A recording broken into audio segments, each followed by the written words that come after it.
the 7th year of love. My fiancé's assistant sent me a photo of them getting their marriage certificate. Looking at the picture, I calmly broke up with my girlfriend. The assistant called with a choked-up voice, begging me not to be mad. He said it was just a joke photo with Karina, who's under a lot of pressure at work, and to please understand. He said everything was his fault. On the other end of the phone was Karina, speaking in a tone she'd never used with me before. She said, "Honey, don't get upset. No need to explain to him." She added, "Where's he gonna go after leaving me?" I didn't respond. I just threw away the engagement ring and picked up my acceptance letter. I flew abroad and turned off my phone, starting to pack quietly. Karina didn't come home all night.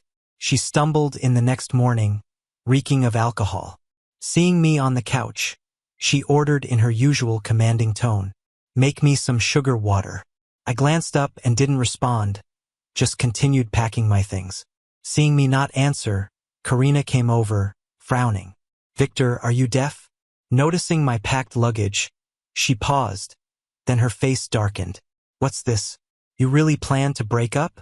Without looking at her, I replied calmly, "Breaking up isn't something to joke about." Maybe it was my calm demeanor that made Karina's gaze turn icy.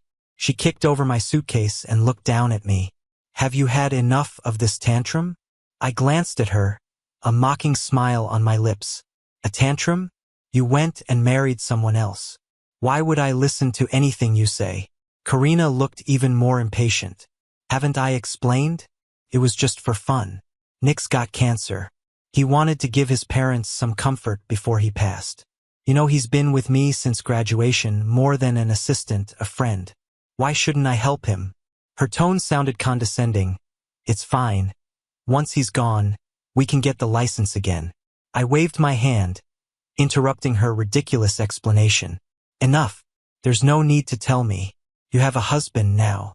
Discuss things with him." Karina's expression turned cold again. "In the end, you're just unkind and don't trust me. If that's the case, we shouldn't get married." Her tone was threatening, but I was unfazed. "All right." Karina was taken aback, disbelief in her eyes. "You're serious?" I didn't answer, just picked up my suitcase and started to leave. As I passed Karina, she suddenly grabbed my wrist, her words icy. "Think it through. Without me, you're nothing." I looked into her eyes, this person I loved for 7 years, seeing only coldness and disdain now. It hurt, no doubt about it. I took a deep breath, smiled, and gently pried her fingers off. "Wish you both happiness." With that, I walked out without a backward glance. Before I closed the door, I heard Karina's furious voice behind me. "Victor, don't think you can come crawling back. Let's see how far you get without me." I stopped and turned around, not out of regret or longing. I just wanted to see the face of the girl I once loved so deeply, now so loathsome. Karina stomped to the doorway, gave me a cold look, and slammed the door with a loud bang, loud enough to express her anger. At the entrance to the apartment complex, I ran into Nick. Didn't need to ask. I knew he'd brought Karina back. He was probably waiting for us to fight so he could play the caring role. He lowered his window, glanced at my luggage, and smirked. "Oh, isn't it Victor? Got kicked out by Karina, huh?" I gave him a cold look, ignoring him, but he blocked my path, grinning mockingly. "Good riddance. You're too old for her anyway." I stopped, taking in his smirk, and laughed. "Yeah, I'm not a match for her. Someone like you living off her is just perfect." His expression changed. I kicked him hard in the stomach and walked away without looking back. Trash doesn't deserve courtesy. That night, I found a hotel to stay in. Lying in bed, memories flooded back. Karina was once my everything. Unfortunately, she was a high and mighty princess, while I was just a regular bookworm. We met in college, though we didn't interact much. Like all the guys who liked her, I just watched her from afar. Followed her to class, out of class, to meals. In the end, I even switched majors just to be around her more. Until today, I'd never regretted that decision. Because that's what led us to get closer. I got picked by Karina for a project because of my good grades. I remember being so nervous that I stammered, finally blurting out, "I do." Karina laughed, her eyes crinkling. Sounds like you're taking wedding vows. Everyone teased me. I looked down, embarrassed but happy. She didn't mind, she even helped me out. Don't tease him. Victor's so talented. I'm the lucky one to pair up with him. After that, our relationship grew. When I confessed my feelings, she agreed without hesitation. We spent the college years as the couple everyone envied. I had excellent grades and got offers from international companies as soon as I graduated, even a scholarship to study abroad. But I turned them all down for Karina, starting at her family's company from the ground up. She also fought with her family to be with me, struggling for a space for us under her family's pressure. Sometimes I still can't make sense of it. Why Karina and I ended up like this. I mean, we both had the same goal, to provide each other with a stable future. But ever since Nick showed up, everything changed. He's younger than me, more energetic, and better at making people happy. At some point, our conversations shifted from sharing everything with each other to her talking about little details with Nick. At first, I was angry, jealous. But after a few arguments with Karina, seeing her indifferent expression and hearing her say I was making a big deal out of nothing, I got it. Her heart was no longer with me. It's not so much Nick's presence that bothers me. It's Karina's carefree attitude that breaks my heart. No matter what reason I give to try to hold on to her, as soon as Nick says something, she'd rush to him. She gave all her feelings for me to him. After 7 years, all she has for me is coldness and complaints. Still, I proposed to her. I thought maybe once we got married, she'd change. But seeing that marriage certificate with her name and another man's was the final straw. Looking out at the night skyline, I suddenly felt at peace. They say there's a 7-year itch in relationships where things just get stagnant. Maybe this is where Karina and I end. The next morning, I went to the company to resign. Honestly, it was just for show. My authority had long been undermined there. They didn't even question my resignation and approved it. Afterwards, the HR director called, pretending to be concerned. Too bad, Victor. We were looking forward to your wedding with Karina, she said in a tone dripping with sarcasm. I just smiled, unbothered. Don't worry, you'll get your invitation soon. Before I even left the building, Karina called. Victor, enough is enough. I rejected your resignation. You better stop or you won't get a penny and I'll kick you out. I chuckled coldly. 7 years together. Did she really think I was there for wealth, that money could sway me? Do whatever you want. I don't care, I replied and blocked her. Silence was bliss. I submitted my resignation again, and Karina agreed without hesitation. Once I got my papers, I left without looking back. That night, I slept better than ever, with no worries about Karina, the company, or anything else. Early morning, a loud ring woke me. Victor, what's your problem? The project's signing today, you better be there. Karina barked over the phone. I shook my head, waking up fully. Holding back annoyance, I moved the phone away and waited for her to finish. Then I said slowly, Ms. Lou, you must have forgotten. I quit yesterday and you agreed. So what does your project have to do with me? Victor, she snapped, her voice full of anger. I warn you, don't make me use legal means. Your resignation may have been accepted, but we haven't finished the handover. I can sue you if you don't show. I wasn't playing her game. I coldly replied, don't try to threaten me. If you'd read my resignation properly, you wouldn't be wasting your time talking to me. With that, I hung up. I didn't expect to run into Karina so soon after. After I quit, several companies reached out, offering opportunities. One came from a company's boss, inviting me to dinner. Couldn't refuse, so I went. The boss was generous, booking a high-end hotel. But as soon as I arrived, I saw familiar faces from my old company filling the lobby. I realized the hotel was owned by my previous firm, and Karina's project was likely there. As I hesitated, Nick appeared out of nowhere, blocking my way. Isn't that the loser? He sneered, challenging me. What, got cold feet now? I shot him a cold glance, smirked. I guess I didn't beat you enough last time. Coming back for more? Nick's face fell, he backed up a bit, humiliated. Victor, don't think you're all that, he barked. Karina's my wife now. You're just a useless failure. I ignored him, pushed past, and entered the hotel. Nick was yelling about calling security, causing a scene. People were staring. I waved casually, acknowledging them, then proceeded upstairs. The boss had reserved a room on the second floor. But someone clearly didn't want me to leave easily. "Victor, stop right there."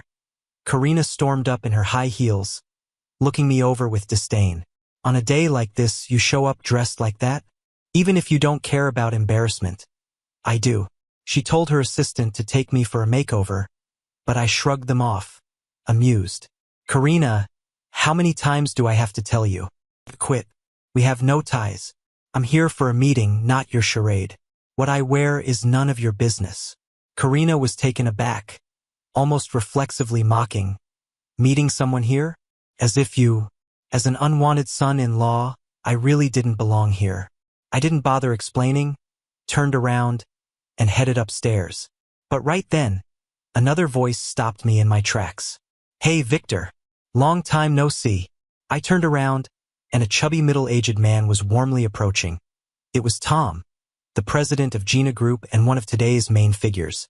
The project Karina mentioned was this collaboration with Gina Group. "Tom, long time no see." I walked over, and after a brief chat, Tom suddenly turned and looked at Karina. "I trust Victor completely. I can sign the project contract today, but I have one condition. Victor must be in charge of our projects moving forward." Hearing this, even Karina froze in disbelief, quickly shook my hand. "Tom, that's not right. I was about to say that I had already resigned, but Karina pulled me back with a sly smile aimed at Tom. "No problem, Tom. We can definitely do that." She grabbed my arm tightly. "Victor, you better cooperate with me," she whispered with a no-nonsense warning in her tone. I gave a snort of laughter and shook off her hand.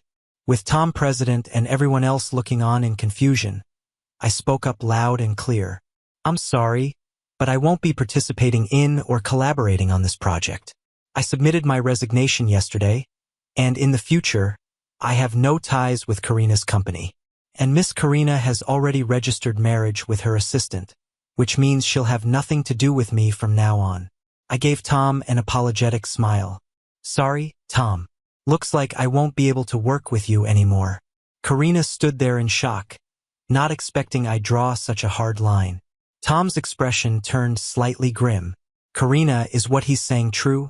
For ammo, Karina seemed at a loss, and Nick hurried over, all flattery. "Tom, don't worry about it. This guy's just a freeloader. What you're interested in is Gina Group's strength. I'll take full charge of the project now." Tom looked at him, then at Karina, and his eyes were filled with disdain and amusement. "A pretty boy trying to negotiate with me? Karina, your humor sure is something." Tom led his team out, but before leaving, he took my hand and said if I ever needed a job, they'd consider me first. I nodded and agreed, smiling. Once Tom's group left, Karina couldn't hold back and came rushing over, ready to slap me. "Victor, you jerk.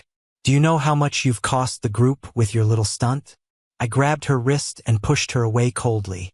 Karina, being pampered all her life, had never been treated like this. She looked at me with anger and disappointment. I spoke calmly. "I've told you, I've resigned. I have nothing to do with you or your company. Everything that happened today is due to your blind arrogance. It's none of my business." After that, I turned and headed upstairs, avoiding any more tangling with them. In the private room, I was getting along great with the person in charge. But considering future collaborations with Gina Group, which would inevitably involve Karina again, I declined the boss's enthusiastic invitation. As the evening ended, I was at the door, seeing the boss off. However, looking back, I noticed Karina still sitting in the corner of the lobby. Nick was squatting by her side, seemingly arguing about something. I wasn't interested and was about to leave when Karina suddenly spotted me. "Victor, wait a second." She hurriedly came over, grabbing my sleeve with a pouty face. "Victor, please don't be mad. Come home with me, okay? Didn't we promise to get married?" Nick followed, looking uneasy, his face going pale. "Karina, I feel terrible. Can you take me to the hospital?" There was a flicker of conflict in Karina's eyes, but she steeled herself and ignored him, looking at me with hope. Stop this, I know I was wrong. There was nothing between me and Nick. It's just a joke. Nick looked shocked, disbelief written all over his face. I sighed. Why, Karina? You've got a husband now. Watch what you say. But Karina acted like she didn't hear, clutching my hand and droning on about the past. I suddenly felt fed up and shook off her grip. Just because you're shameless doesn't mean I have to be too. Karina, you're the one who got registered with someone else. I let you be, but now you're pointlessly dragging me into this mess. What do you want? Not everyone has to live on your whims. My cold demeanor made Karina realize I wasn't joking. Panic flashed in her eyes. She quickly explained, No, Victor, I've always loved you. If you want, I'll divorce Nick immediately. Her voice choked with emotion, eyes red with tears, made her look strange to me. I stared at her blankly, feeling nothing. Once upon a time, even a slight frown from her would worry me for days. Now her actions only annoyed me. She's not heartbroken over losing me, but over losing a servile companion to boss around. Enough, Karina. Stop bothering me. If you really care, look at your poor new husband. She remained unresponsive, just hung her head, sobbing about it not being true, over and over. My only husband is you, can only be you. I know I was wrong. From now on, I've lost interest in listening. If she'd said that earlier, I might have risked everything for her. Now it's just irritating. I shrugged off her hand, coldly saying, Save it. Think about how to deal with today's breach of contract. Such a big project delay will definitely hit the group hard. Karina naturally understood. While she hesitated, I turned and strode away, but I underestimated Karina's persistence. It wasn't long before she found out where I lived and was waiting at the entrance. I was gonna ignore it, but as soon as she saw me, she ran right over, trying to hug me. I coldly sidestepped. Miss Karina, why are you here again? I was getting a bit impatient. Karina looked up, her eyes meeting mine, speaking sincerely. I've thought about it. My dad's handling things at the company, so I don't need to worry. But you're the most important person to me. I didn't say anything. Or maybe it was that I didn't know what to say. She thought I was agreeing with her and cautiously leaned closer, trying to hold my hand. Victor, I twisted my ankle trying to find you. I sneered, looking at the figure behind her. If you twisted your ankle, you should see a doctor or go complain to your real husband. Not me. Hearing my words, Karina's expression nearly cracked. She turned and saw Nick, looking hurt not far behind her. She shouted in frustration, I told you to stop clinging to me. Aren't you done yet? Then she turned back to me, softness in her eyes. Victor, I'm planning to divorce him. I've really realized my mistake.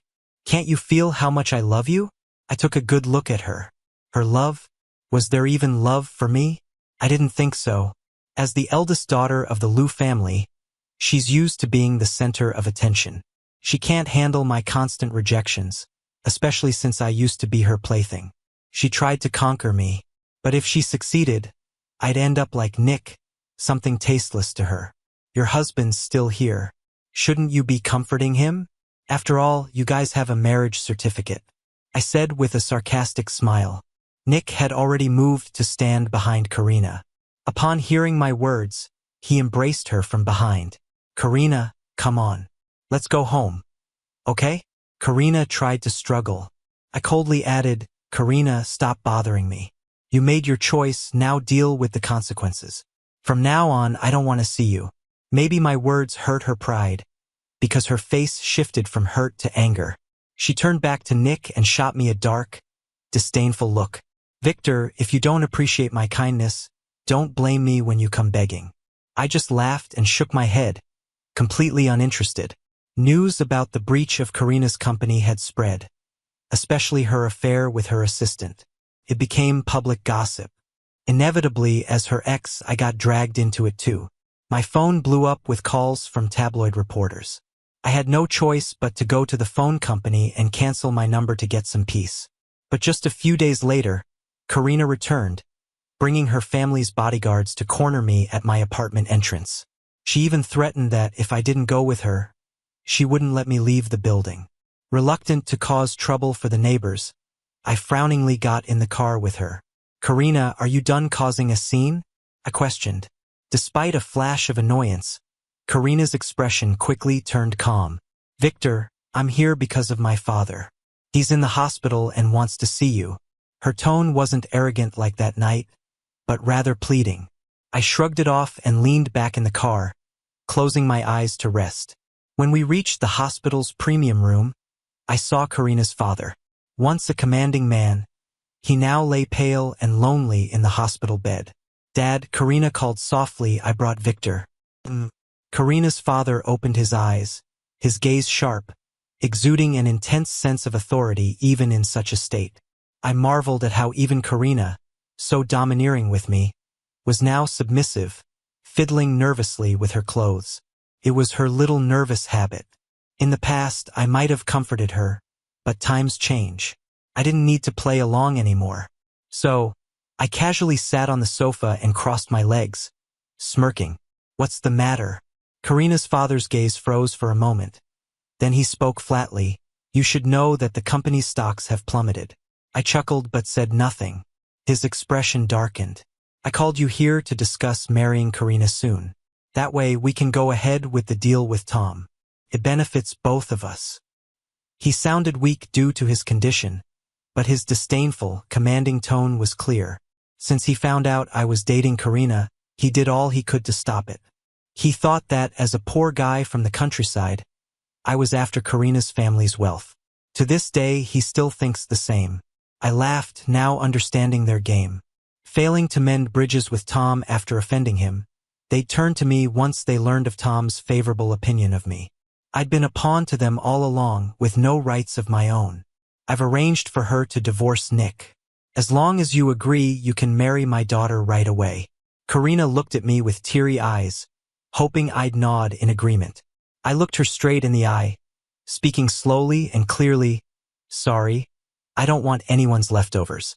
As soon as I finished, Karina's father's face darkened, and he slapped her hard. "Shameless thing, stirring up such a mess for a pretty boy and always making a fuss with me. Don't you see your worth?" Ignoring his underlying insults, I just smiled, not bothering to respond. Karina held her reddened cheek, staring at me, clearly hoping I'd say something. I stayed silent, just observing coldly. Then I snorted, got up, and left. Feeling his pride wounded, Karina's father could no longer maintain the pretense, leaping from bed and hurling insults at my back as I left. I ignored him entirely, treating it like a dog barking. I just didn't expect Karina to leave her dad and chase after me. "What's up?" I asked, feeling pretty impatient. Karina is choking back tears. "Victor, I divorced Nick. There's nothing stopping us now. Won't you marry me?" I don't say a word, just stare at her coldly. My meaning is clear. Karina starts crying, shaking her head. "No way. You didn't used to be like this. Is there really no chance for us? You know I love you." "But I don't love you anymore." I cut her off. "I don't believe you." Karina gets more emotional. "I don't believe you, Victor. You used to love me so much. Did you forget?" She's yelling at me hysterically. It's hard to believe this was once the cool and composed CEO. I smirk, look at her without any feeling. "You said it yourself. That was before. The Karina I loved is gone." My words hit Karina like a thunderclap. She shakes her head furiously, still trying to make a case. But I'm out of patience. I don't want this back and forth, or hear any apologies. I push her away and walk off.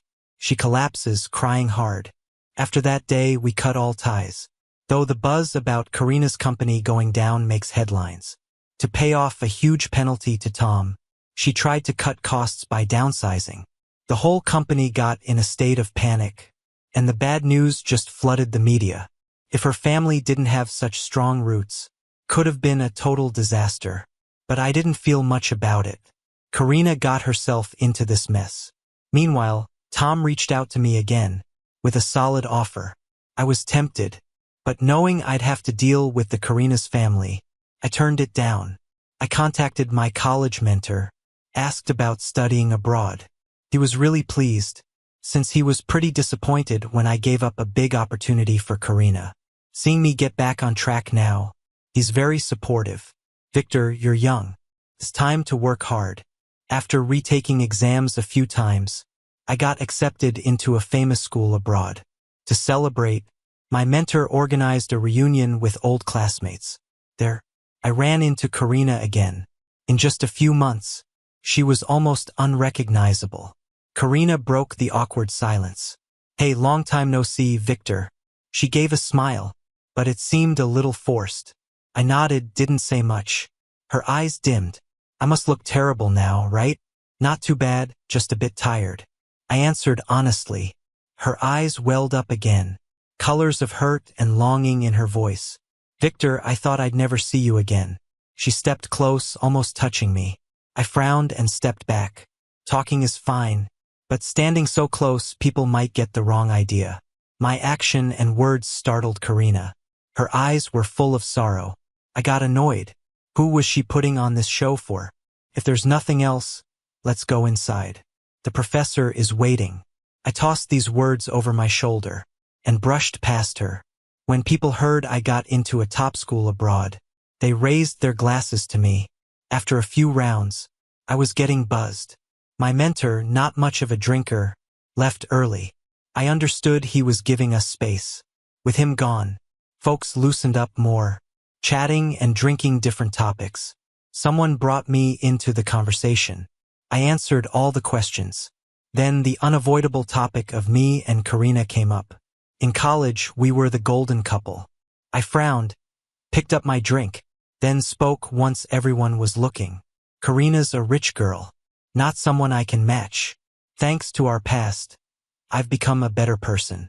Then I downed my drink. People sensed it was a tense subject, so the conversation shifted.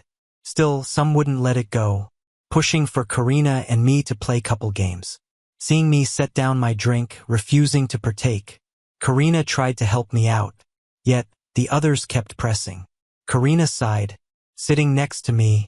Almost instinctively, I stood up. Karina seemed tipsy, stumbled and grabbed me. Folks shouted, "Kiss, kiss." A gleam flickered in Karina's eyes. She actually leaned in for a kiss. I lost it, shoved her away. "You've had enough?" My sudden outburst froze the crowd. The room grew tense. I ignored it, stared Karina down. You know full well why people are joking around. Are you seriously unclear about our situation? Karina bit her lip, looking pitiful. I had no pity. I said louder, "We broke up because she married someone else." The crowd buzzed with chatter. I didn't bother sticking around, just said I was drunk and left. Karina wouldn't let up, chasing after me. Couldn't believe how clingy she's gotten. I missed her cool demeanor. I stopped, turned, gave her a cold stare. "Are you done? With a husband and everything now? Isn't this beneath you?" Karina stopped, tears flowing. "I know you're leaving. I just wanted to see you a bit more." My heart didn't stir. When we were together, she didn't treasure it. Now she's acting all lovey. For whom? Besides, I saw the photos Nick sent a month ago. They had patched things up. So, why is Karina bothering with me? You have someone, a spouse. Shouldn't you stick by that? She shook her head, all riled up. "No way. It's completely over between him and me." She frantically explained. "That's when I found out. From the very start, Nick faked his illness. He was never sick. He just wanted Karina's sympathy, to steal her away from me." Watching her, tears streaming down her face, her whole body trembling, I felt no sympathy. Yeah, Nick is a jerk, but all his excessive behaviors couldn't have happened without Karina's consent. So, rather than saying Nick deceived her, it's more like she willingly let him deceive her. But now everything's said and done. Why bother arguing about who's right or wrong? Karina, let me go. And let yourself go too. Wouldn't it be better to end things gracefully? The next time I saw Karina was the day I boarded my flight. She was wearing a mask, walking behind me, thinking I didn't know. I just played along, headed into the lounge. She sat right behind me, I pretended not to notice, wearing headphones quietly waiting. Before leaving, I got a call that totally surprised me. It was from Karina's dad. His tone had turned extremely polite, full of flattery. "Victor, come back. I apologize. Can you give my daughter another chance? I know, I wronged you back then, wronged you both. But now, I've seen your capabilities, how you've cared for her. Now that you're gone, she's been miserable every day. As her father, it's heartbreaking.